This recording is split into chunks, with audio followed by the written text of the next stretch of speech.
अस्सलाम वालेकुम दोस्तों, मैं हूं डॉक्टर जमील अहमद और आज हम अपनी न्यू टॉपिक पढ़ेंगे ऑक्सीजन हीमोग्लोबिन डिसोसिएशन कर्व।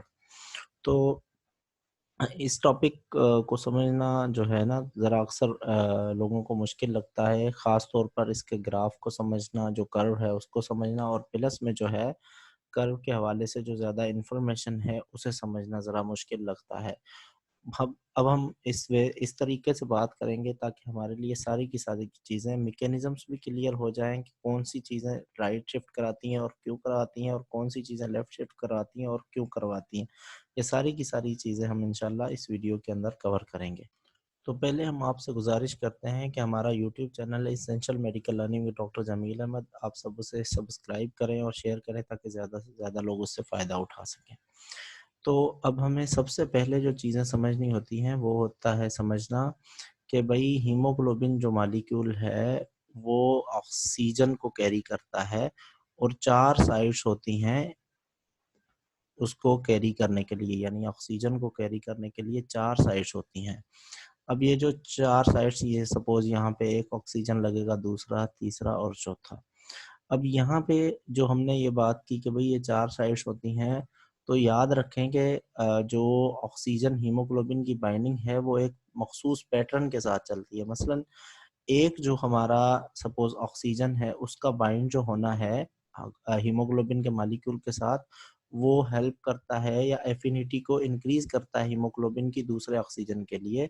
और जब 2 ऑक्सीजन मॉलिक्यूल हीमोग्लोबिन के साथ बाइंड हो जाएँ तो वो तीसरे या चौथे जो है ऑक्सीजन जो है मॉलिक्यूल उनके साथ बाइंडिंग की एफिनिटी बढ़ाता है। यानी जैसे-जैसे ऑक्सीजन मॉलिक्यूल्स जो हैं वो मतलब जो है बाइंड होते जाएँगे हीमोग्लोबिन के साथ, वैसे-वैसे हीमोग्लोबिन की ऑक्सीजन के लिए एफिनिटी बढ़ती जाएगी। मसलन एक हीमोग्लोबिन का मॉलिक्यूल है सपोज़ जिस पे कोई भी ऑक्सीजन जो है वो अटैच ना हो, तो उसकी ऑक्सीजन के लिए जो एफिनिटी है वो कम होगी बनिस्बत उसके जिसके साथ चारों जो हैं ऑक्सीजन मॉलिक्यूल्स अटैच हों।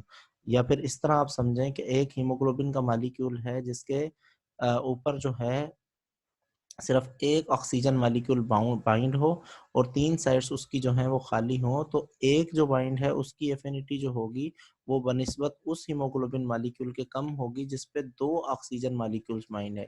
यानी यूँ समझें कि ये एक मतलब प्रोसेस के एक पूरे का पूरा रेगुलर पैटर्न है कि एक ऑक्सीजन के बाइंड होने से दूसरे ऑक्सीजन की बाइंडिंग जो है उसके लिए एफिनिटी बढ़ जाती है।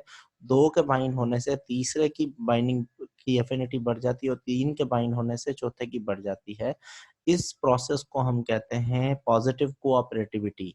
यानी एक ऑक्सीजन का हीमोग्लोबिन के साथ बाइंड होना, दूसरे ऑक्सीजन का हीमोग्लोबिन के साथ बाइंड होना जो है, वो क्या हो जाता है, हेल्पफुल रह जाता है, मतलब उस बाइंडिंग जो एफिनिटी है उसको बढ़ा देता है, यानी जो कशिश है जिसके ज़रिए बाइंड होंगे उसको बढ़ा देता है।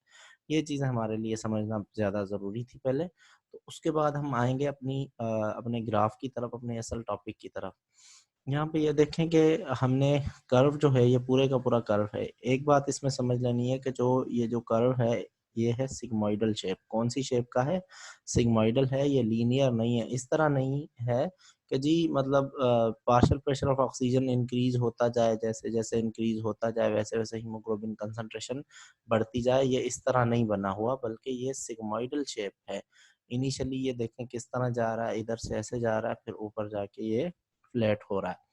अब इसके फ्लैट होने के रीज़न्स क्या हैं, ये किस तरह हैं, ये सारे के सारा हमने समझना है। देखें, जैसे ही हम इधर से राइटवर्ड जाएँगे, तो partial pressure of oxygen millimetre mercury में इंक्रीज़ होता जाएगा और जैसे ही ऊपर जाते जाएँगे, हीमोग्लोबिन सैचुरेशन परसेंटेज में जो है, वो बढ़ती जाएगी।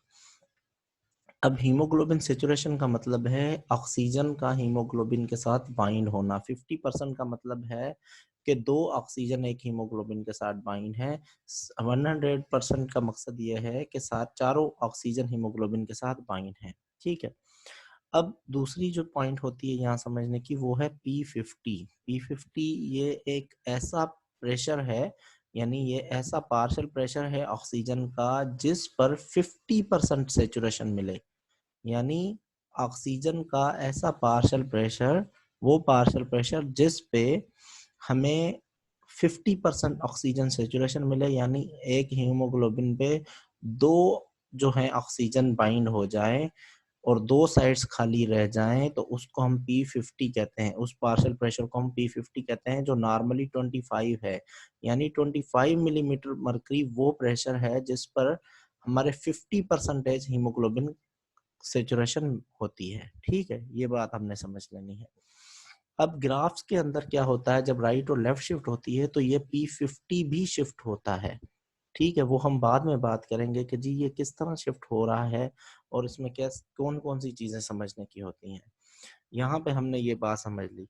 दूसरी बात हमने जो समझनी है कि वो ये है कि ऑलमोस्ट 40% पर जो है हमें 75% सेचुरेशन मिलती है। ऑलमोस्ट 40 मिलीमीटर मरकरी पर कितनी सेचुरेशन मिलती है, 75% सेचुरेशन। याद रखें कि पार्शियल प्रेशर ऑफ ऑक्सीजन जो 40 मिलीमीटर मरकरी होता है वो होता है वीनस साइड पे, यानी वीनस साइड के अंदर भी 75% सेचुरेशन ऑक्सीजन की होती है। ये भी हमें जहन में रखने की बात है। ठीक है, और 100% पे जैसे हम जाएंगे तो 100% पे पार्शियल प्रेशर ऑक्सीजन जो है जब 100 मिलीमीटर मरकरी पे जाएगा तो हमें 100% सेचुरेशन मिलेगी। अब यहाँ पे एक और बात समझने के लिए हमारे लिए ज़रूरी है। देखें कि ऑक्सीजन का जो पार्शियल प्रेशर 100 मिलीमीटर मरकरी है वो होता है आर्टीरियल साइड्स पे, यानी सिस्टमिक जो आर्टरीज हैं वहाँ पे होता है। अल्वियोलर जो कैपिलरीज हैं या जो मतलब वीन्स हैं उनके अंदर जो है 100 मिलीमीटर मरकरी जो है वो पार्शियल प्रेशर ऑफ ऑक्सीजन होता है। तो हमें समझ में आ गई कि जी वहाँ पे पार्शियल प्रेशर 100% है, तो इसका मतलब ये है वो 100% सेचुरेशन भी है इस हीमोग्लोबिन ऑक्सीजन डिसोसिएशन कर्व के मुताबिक। ओके, अब हमने आगे चलना है। यहाँ पे ये देखें दो चीजें एक्स्ट्रा हमें मिल रही हैं। एक तो ये जो कर्व है इसे आर्टीरियल ब्लड के हवाले से लिया गया है कि ये आर्टीरियल ब्लड है 100 तक जा रहा है। यहाँ पे आर्टीरियल ब्लड, अब ये जो आर्टीरियल ब्लड की हमने पीछे बात की ना कि ये आर्टीरियल ब्लड के अंदर जो पार्शियल प्रेशर ऑफ ऑक्सीजन होता है वो होता है 100 मिलीमीटर मरकरी।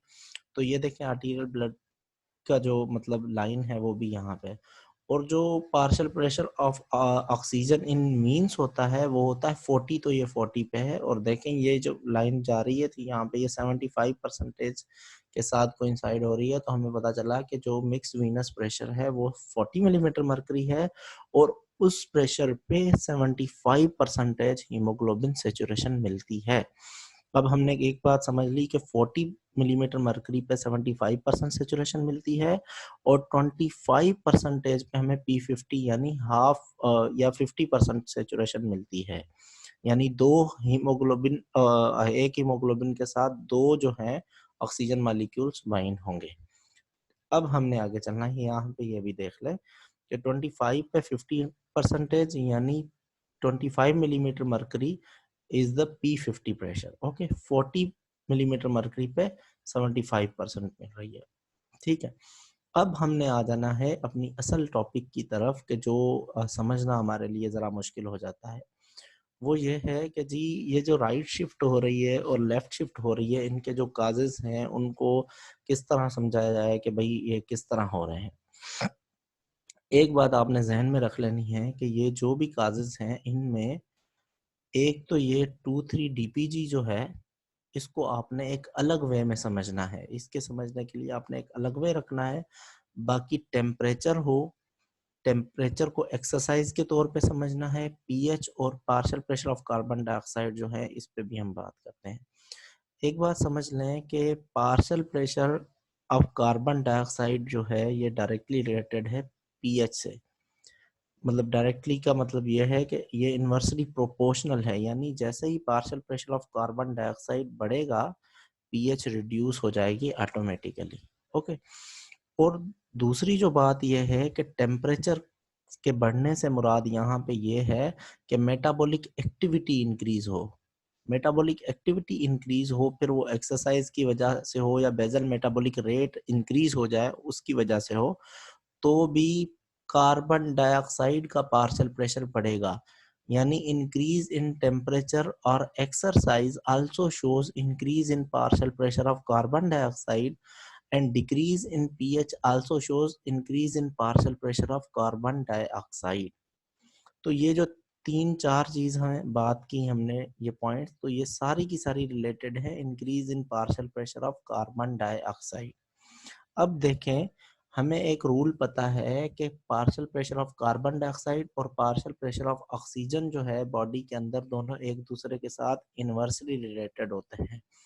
मसलन अगर किसी पॉइंट पे partial pressure of carbon dioxide बढ़ेगा तो partial pressure of oxygen automatically reduce हो जाएगा। हमने ये पॉइंट पढ़ी है। तो यहाँ पे अगर हम वही पॉइंट अप्लाई करें कि partial pressure of carbon dioxide बढ़ने से partial pressure of oxygen automatically reduce होगा कि नहीं होगा। अब जब partial pressure of oxygen reduce हो जाएगा partial pressure of carbon dioxide के इंक्रीज होने से, तो ऑटोमेटिकली बात हमारी इस तरफ चली जाएगी कि जैसे ही partial pressure of oxygen reduce होगा, यानी यहाँ से सपोज देखें कि यहाँ से जैसे जैसे रिड्यूस होता जाएगा हीमोग्लोबिन सेचुरेशन कम होती जाएगी, यानी अनलोडिंग होगी ऑक्सीजन की। क्या होगा? अनलोडिंग होगी ऑक्सीजन की। ये बात आपने समझ लेनी है। देखें, लोडिंग और अनलोडिंग के लिए एक बात समझ लें, जितनी एफिनिटी ज्यादा, जितनी एफिनिटी ज्यादा उतनी लोडिंग ज्यादा, जितनी एफिनिटी कम उतनी लोडिंग कम, यानी उतनी अनलोडिंग ज्यादा होगी। लोडिंग यानी ऑक्सीजन का हीमोग्लोबिन के साथ बाइंड होना, और अनलोडिंग का मतलब ऑक्सीजन का हीमोग्लोबिन से डिटैच हो जाना। ठीक है, तो जितनी जो है एफिनिटी ज्यादा होगी उतनी जो है क्या होगी, लोडिंग होगी, और जितनी एफिनिटी कम होगी उतनी अनलोडिंग ज्यादा होगी। तो पार्शियल प्रेशर जो है ऑक्सीजन का वो डायरेक्टली रिलेटेड है एफिनिटी के साथ। जैसे जैसे पार्शियल प्रेशर इंक्रीज होता जाएगा वैसे वैसे एफिनिटी बढ़ती जाती है, और एफिनिटी बढ़ेगी तो इसका मतलब ये है कि क्या होगा, आपकी जो है लोडिंग होना शुरू हो जाएगी, और एफिनिटी अगर रिड्यूस हुई तो अनलोडिंग होगी। ठीक है, अब यहां से हम आगे समझेंगे इसी पॉइंट को उठा के कि अगर partial pressure of carbon dioxide raise हो जाए सपोज, तो automatically partial pressure of oxygen हमारा रिड्यूस होगा। अब जब पार्शियल प्रेशर ऑफ ऑक्सीजन इस तरफ चला जाए, रिड्यूस हो जाए, तो क्या होगा, हमारी एफिनिटी रिड्यूस हो जाएगी हीमोग्लोबिन की ऑक्सीजन के लिए, जो एफिनिटी है वो रिड्यूस हो जाएगी। अब जब वो रिड्यूस होगी तो ऑक्सीजन जो है वो हीमोग्लोबिन से डिटेच होगा और नतीजे में अनलोडिंग होगी। तो एक बात को समझ लेना है आपने कि जी जैसे ही partial pressure of carbon dioxide बढ़ेगा, partial pressure of oxygen reduce हो जाएगा, और उसके रिड्यूस होने की वजह से एफिनिटी रिड्यूस होगी, और एफिनिटी के रिड्यूस होने की वजह से अनलोडिंग होगी ऑक्सीजन की हीमोग्लोबिन मॉलिक्यूल से। ओके, तो ये चीज फेवर करेगी कि ऑक्सीजन की ज्यादा नीड है, ऑक्सीजन की ज्यादा नीड को जाहिर करती है, ऑक्सीजन ज्यादा से ज्यादा टिश्यूज में जाएगा। यहाँ पे एक पॉइंट हमने समझ ली। अब दूसरी पॉइंट ये है कि जी इस partial pressure of carbon dioxide के बढ़ने की वजह से, याद रखें partial pressure of carbon dioxide को आप पीएच और टेम्परेचर, एक्सरसाइज, इन सब के इस हवाले से लें। जैसे मैंने बताया एक्सरसाइज टेम्परेचर, टेम्परेचर शो करता है बेसल मेटाबॉलिक रेट को, एक्सरसाइज जो है वो नीड को या डिमांड को शो करती है, पीएच जो है वो रिलेटेड ही कार्बन डाइऑक्साइड के साथ है।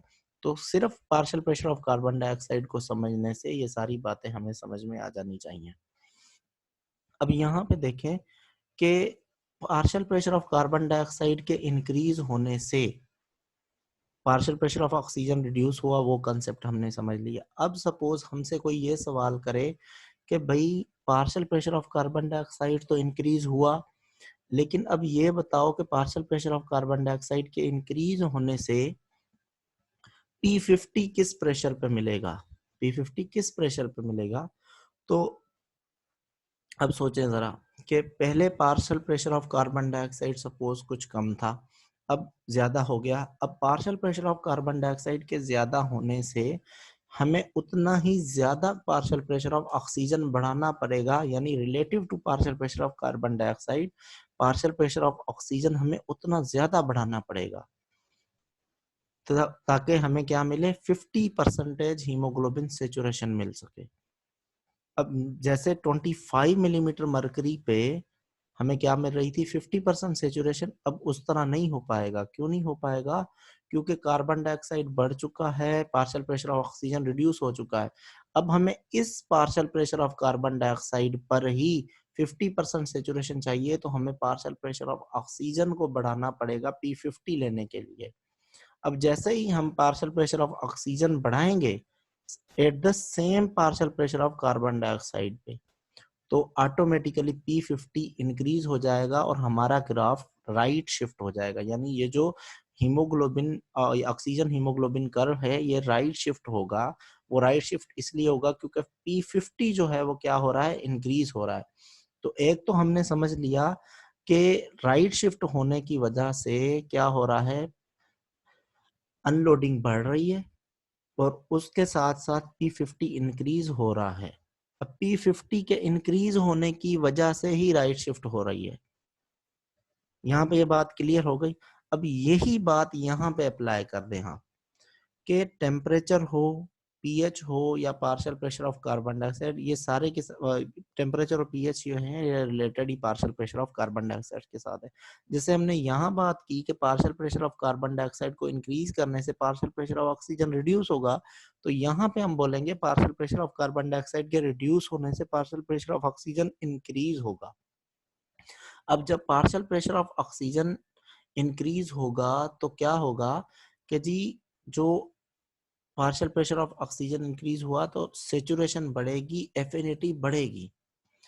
सेचुरेशन भी बढ़ेगी और एफिनिटी भी बढ़ेगी, यानी लोडिंग होगी, अनलोडिंग फेवर नहीं करेगा। लोडिंग ज्यादा होगी, अनलोडिंग कम होगी। अब जब अनलोडिंग कम होगी तो ऑटोमेटिकली जो है क्या होगा कि ऑक्सीजन जो है वो अटैच ही रहेगा हीमोग्लोबिन के साथ। पहली बात ये। दूसरी बात जो होगी वो ये होगी कि देखें, पहले एक मखसूस partial pressure of carbon dioxide पर हमें 25 पर मिलीमीटर मरकरी जो है वो क्या मिल रहा था, ऑक्सीजन पर हमें 50% सेचुरेशन मिल रही थी, तो वो इस तरह मिल रही थी, ठीक है। लेकिन जैसे ही partial pressure of carbon dioxide reduce हो गया, तो अब इस partial pressure of carbon dioxide पे हमें उससे भी कम, यानी 25 मिलीमीटर मरकरी से भी कम ऑक्सीजन की रिक्वायरमेंट होगी 50% हीमोग्लोबिन सेचुरेशन बनाने के लिए। यानी हीमोग्लोबिन के मॉलिक्यूल को हाफ सेचुरेट करने के लिए हमें 50 मिलीमीटर और 25 मिलीमीटर मरकरी से भी कम की पार्शियल प्रेशर ऑफ ऑक्सीजन की जरूरत पड़ेगी। यानी P50 जो है वो 25 से भी रिड्यूस हो जाएगा।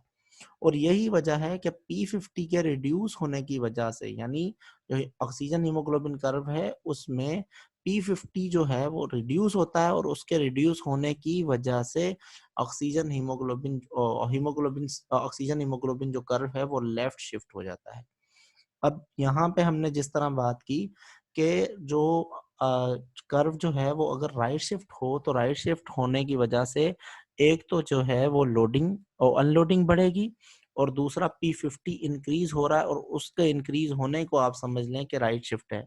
तो अब आपके लिए समझना ज्यादा मुश्किल नहीं होगा इस सेम पॉइंट को। ओके। अब उसके बाद जो है यहाँ पर आपको क्या समझना है कि यहाँ पे लोडिंग फेवर होगी, अनलोडिंग फेवर नहीं करेगा।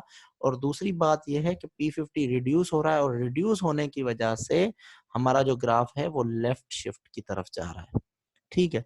अब उसके बाद जो हमारी पास पॉइंट आती है वो होती है 2,3 DPG के हवाले से।